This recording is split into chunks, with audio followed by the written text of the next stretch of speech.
We're talking developmental play here, stages 1 and 2. I'm talking unoccupied play and solitary play. Unoccupied play occurs from birth to 3 months old, and solitary play is from birth to 2 years old.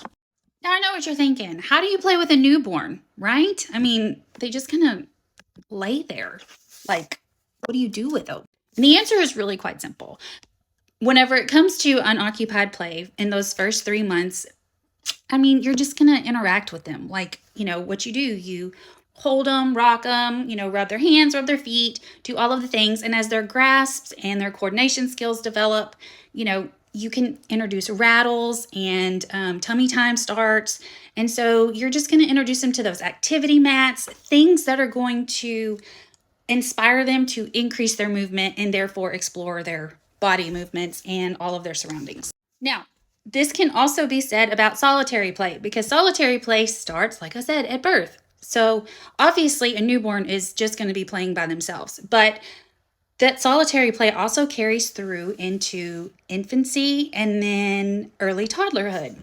And all this means is that your baby is typically interested in doing things alone. Like, they may know that you're in the room whenever you talk to them or, acknowledge them, but they're not really going out of their way to talk to you. And whenever you try to play with them, they're just not having it.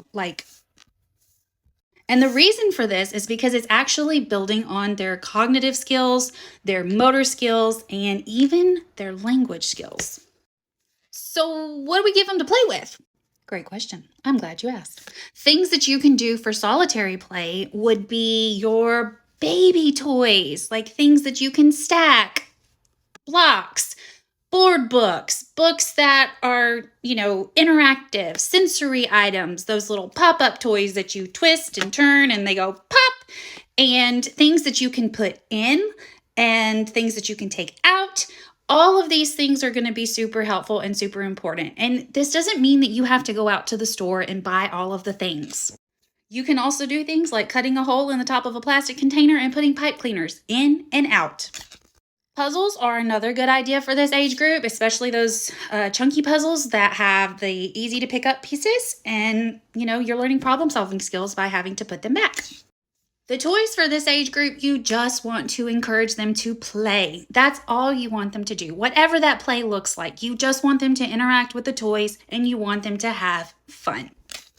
Next up, we are going to talk about spectator play.